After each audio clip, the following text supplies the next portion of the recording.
नमस्कार, मैं हूं पीयूष शर्मा और आप देख रहे हैं नेक्स्ट 9 न्यूज़ पॉलिटिकल बाइट। अब देखिए, राहुल गांधी की सदस्यता को लेकर इस वक्त जो सूरत का कोर्ट है, डिस्ट्रिक्ट कोर्ट जो है, उसमें सुनवाई चल रही है।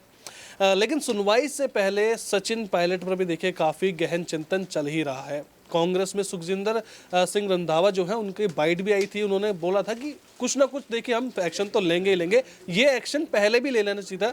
आपको मैं पहले वो बाइट सुनाता हूँ, उसके बाद देखिए डिबेट में प्राण जी है, उनके साथ हम डिबेट करेंगे इस पे कि क्या कुछ आखिरकार कांग्रेस में चल रहा है। सुनिए वो उनकी बाइट। आज के लिए जो पिछले भी हुए उन सबको मैं इकट्ठा करके उसका एनालिसिस करूंगा कि कहाँ हम खड़े हैं, कहाँ गलती हमारी है, कहाँ उसकी गलती है, तो पूरा मैं रिपोर्ट। सर, लेकिन एंटी पार्टी कहते हैं कि सचिन पायलट ने जो किया है कहने के बाद भी अनुशासन। मेरा ख्याल कि जितना मैंने बोल दिया है, अब उसमें से आप निकालिए कि मैंने जो कहा है तो वो प्रो पार्टी है कि एंटी पार्टी। रंधावा जी, ये जो एंटी पार्टी एक्टिविटी, ये चीज राजस्थान में पहले भी सुनने को मिला था। जब विधायक दल की बैठक नहीं बुलाई गई, उस समय भी कहा जा रहा था कि उन नेताओं के खिलाफ कार्रवाई होगी क्योंकि वो पार्टी विरोधी गतिविधि कर रहे थे। पार्टी का अगर मैं उस टाइम होता तो आपको मैं उस बात का भी आज जवाब दे देता हूँ। मैं एक बहुत और किस्म का पॉलिटिशियन, मैं पॉलिटिशियन नहीं हूँ, मैं तो सीधा साधा एक जट आदमी हूँ कि जो ठीक है उसको ठीक कहूँगा, जो गलत है उसको गलत कहूँगा। आप तो सब लेकिन सर एक बात बताइए, लेकिन सर आपके नोटिस के बाद अनशन वहाँ पे किया जाता है, आपको नहीं लगता है कि अनुशासन? आप मेरे को 2 दिन का तो टाइम देंगे, फिर मैं आपको बताऊंगा। आपने जिस तरह कहा इनके सवाल पर कि उस समय आप होते तो कार्रवाई करते, आपको लगता है आज आप है तो आज आप सख्त कार्रवाई करेंगे? कार्रवाई तो कई बार होनी चाहिए थी, जो नहीं हुई।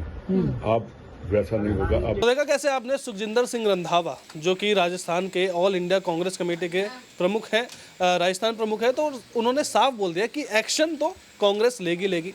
अब प्रांशी हमारे साथ मौजूद है इस डिबेट में। प्रांशी, देखिए, अगर बात की जाए राजस्थान की, 2020 में भी देखिए काफ़ी कुछ हुआ था। सचिन पायलट की जो भूमिका राजस्थान में रहती है कांग्रेस को जिताने के लिए, वो तो इतनी अच्छी भूमिका में पहले भी रह चुके हैं। काफ़ी मदद भी की है अशोक गहलोत को कांग्रेस को उठाने के लिए।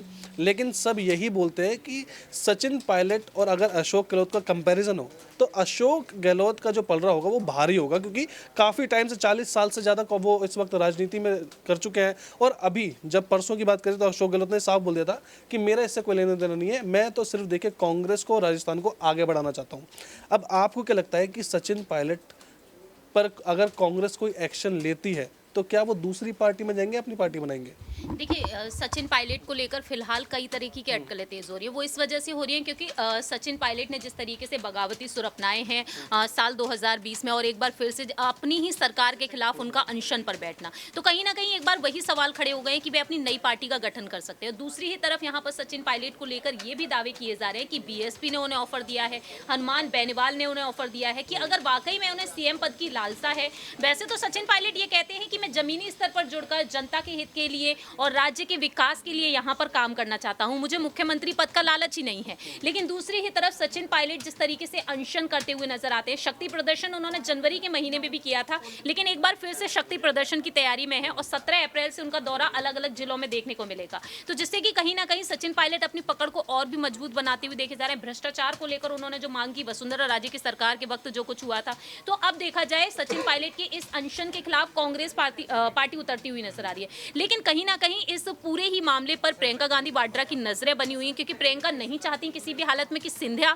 जो बीजेपी खेमे में जा चुके हैं और आज बीजेपी वहां पर फायदा उठा रही है, तो जाहिर सी बात है प्रियंका गांधी यहां पर कोई ऐसी रणनीति अपनाएंगी कि जिससे कि सचिन पायलट को इसी के भी खेमे में रखा जाए। तो अब देखना होगा कि सचिन पायलट क्या वाकई में नई पार्टी की तरफ रुख करेंगे, क्योंकि विधायकों की संख्या उतनी नहीं है कि एक नई पार्टी का गठन किया जाए और पार्टी को उस मुकाम तक पहुंचाया जाए।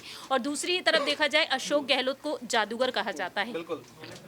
वहीं यहाँ पर हनुमान बेनीवाल कहते हैं कि अपनी पार्टी का आप गठन करेंगे तो हम आपका साथ देंगे, लेकिन बीजेपी भी यहाँ पर साइडलाइन है सचिन पायलट से। तो ऐसे में देखा जाए सचिन पायलट का अनुभव अभी उतना नहीं है जितना कि गहलोत का है। नहीं, बिल्कुल। देखिए, अगर बात की जाए अगर राहुल गांधी की, तो देखिए नीतीश कुमार से मिलना हुआ था उनका। नीतीश कुमार के साथ देखिए आरजेडी के और जेडीयू के दोनों के देखिए सांसद वहाँ मौजूद थे, खड़गे भी मौजूद थे, प्रेस कॉन्फ्रेंस हुई।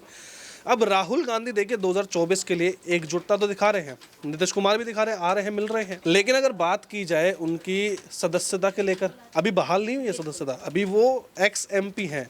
अगर ये ऐसा ही रहा कि वो उनको कोर्ट जो है वो सज़ा बरकरार रखता है, तो इन सब मीटिंग्स का क्या होगा? राहुल गांधी अगर नहीं होते तो चेहरा कौन हो सकता है कांग्रेस की तरफ से? ये क्या कौन हो सकता है? आप अगर आप पीएम पद की दावेदारी के लिए देखिए, फिलहाल यहाँ पर कांग्रेस के नेताओं का कहना साफ तौर पर यही है कि प्रियंका गांधी को आगे करना चाहिए। आचार्य प्रमोद कृष्णम साफ तौर पर कहते हैं कि मोदी सरकार को चुनौती देने के लिए अब कांग्रेस खेमे से प्रियंका गांधी बांट रहा है। और सबसे बड़ा एग्जाम्पल बार बार उनका यही दिया जाता है कि हिमाचल प्रदेश के विधानसभा चुनाव में जिस तरीके से उन्होंने कमान को संभाला था, सचिन पायलट को उन्होंने आगे किया, अशोक गहलोत को आगे किया, पर्यवेक्षक बनाए गए थे सचिन पायलट वहां पर और स्टार प्रचारक भी। और सचिन पायलट ने साफ तौर पर वहां पर यही कहा था कि आया हूं तो जीत दिलाकर ही जाऊंगा, लेकिन वहां पर रिवाज भी रंग लाया है। जरूर नहीं है कि प्रियंका गांधी वाड्रा ने वहां पर पूरी तरीके नहीं, आप प्रियंका गांधी वाड्रा की बात कर रहे हैं।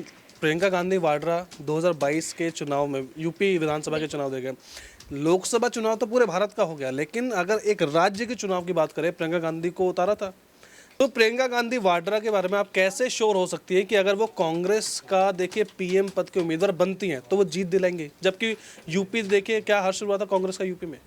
देखिए, कांग्रेस के पास फिलहाल देखा जाए तो राहुल गांधी की सदस्यता अगर बहाल नहीं होती तो उनके पास जो ऑप्शन में है वो प्रियंका गांधी वाड्रा है। लेकिन यहाँ पर मल्लिकार्जुन खड़गे साफ तौर पर कहते हुए नजर आए PM पद की दावेदारी को लेकर कि नेतृत्व पर इस वक्त ज्यादा ध्यान नहीं, यहाँ पर महागठबंधन की तरफ उनका ध्यान है। तो लगातार वह विपक्षी दलों के साथ बैठ के कर रहे हैं और दूसरी ही तरफ PM पद की दावेदारी को लेकर उन्होंने यहाँ पर किसी का नाम नहीं लिया है और ना ही सोनिया गांधी ने यहाँ पर कोई भी अभी बड़ा फैसला लिया है। तो फिलहाल देखा जाए यहाँ पर महागठबंधन की कोशिशें जारी है। अब महागठबंधन होगा उसके बाद ही यहाँ पर देखना होगा कि आखिरकार वाकई में UPA की तरफ से किसे आगे किया जाएगा। लेकिन राहुल गांधी की सदस्यता अगर बहाल हो जाती है तो कहीं ना कहीं राहुल गांधी को यहाँ पर आगे रखने की कोशिश दोबारा की जा सकती है। नहीं, आपने महागठबंधन का नाम लिया।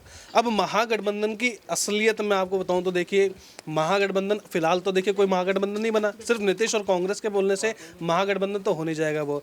अब बात करते हैं दूसरे गुटों की। अखिलेश यादव KCR के साथ है, MK स्टालिन के साथ है, ममता बनर्जी के साथ है। ममता बनर्जी वहाँ पे जब मेघालय में चुनाव हार जाती है तो बोलती हैं कि मैं अकेले चुनाव लड़ूंगी। तो विपक्ष जब इतना बिखरा हुआ है तो ये महागठबंधन किस बात का है? क्यों, मतलब कि कांग्रेस को देखिए अब साफ नज़र आ रहा है कि कांग्रेस अपने बलबूते पे चुनाव तो लड़ नहीं सकती है, कांग्रेस का हश्र ऐसा हो गया है। तो आपको क्या लगता है कि अब महागठबंधन अगर बना भी, पार्टी तो सारी बिखरी हुई है, तो बीजेपी को देख के इनडायरेक्टली ये जीत नहीं दिला रहे क्योंकि एक दूसरे से अलग जाते जा रहे हैं? अखिलेश अलग है, ममता बनर्जी अलग है, तो आपको क्या लगता है? देखिए, फिलहाल देखा जाए अखिलेश यादव साफ तौर पर कह चुके हैं राहुल गांधी की जो सदस्यता बहाल हुई थी उस मामले पर वह राहुल गांधी के साथ नजर आए। भारत जोड़ो यात्रा के लिए भी उन्होंने यहाँ पर उनकी तारीफ की थी। लेकिन मायावती यहाँ पर दूसरी ही तरफ देखा जाए, मायावती ने नगर निकाय चुनाव और लोकसभा चुनाव को लेकर साफ कर दिया कि वह किसी भी दल के साथ, किसी भी पार्टी के साथ गठबंधन नहीं करेंगी। तो आपने महागठबंधन की जो बातें कही हैं वो बिल्कुल सटीक और बिल्कुल सही मानी जा सकती हैं, क्योंकि देखा जाए यहाँ पर जयराम रमेश का साफ तौर पर यही कहना था कि भारत जोड़ो यात्रा के बाद कांग्रेस पार्टी महागठबंधन की तरफ बढ़ेगी। तो महागठबंधन की तरफ यहाँ पर बढ़ती हुई नजर आ रही है, बार बार बैठ के की जा रही है और वाकई में महागठबंधन यहाँ पर होता हुआ फिलहाल तो दिखाई नहीं दे रहा है। लेकिन वक्त के साथ साथ पता चलेगा कि आखिरकार यहाँ पर राहुल गांधी कुछ अलग रणनीति बनाएंगे या फिर नहीं, क्योंकि यहाँ पर विपक्ष के पास महागठबंधन के अलावा कोई दूसरा विकल्प तो दिख ही नहीं रहा है। और अगर यहाँ पर महागठबंधन नहीं होता है, जो बिखराव कहीं ना कहीं नजर ही आता रहता है, तो जाहिर सी बात है बीजेपी उस चीज का पूरा फायदा उठाती हुई आगे भी नजर आएगी। नहीं, देखिए कि बीजेपी तो फायदा उठा ही रही है महागठबंधन का, राहुल गांधी का जैसे फायदा उठाती है बीजेपी। अब देखने वाली बात है कि आखिरकार राहुल गांधी की सदस्यता पे फैसला क्या आता है, और फैसला अगर राहुल गांधी के हक में आता है तो राहुल गांधी की देखिए चुनाव की जो पूरी देखिए जो रैलियां हैं, जनसभाएं वो करेंगे, वो कब से शुरू होंगी। अगर ये वीडियो आपको अच्छी लगी तो इस वीडियो को लाइक कीजिए, शेयर कीजिए, हमारा चैनल सब्सक्राइब कीजिए। तब तक आप देखते रहिए नेक्स्ट 9 न्यूज़ पॉलिटिकल बाइट।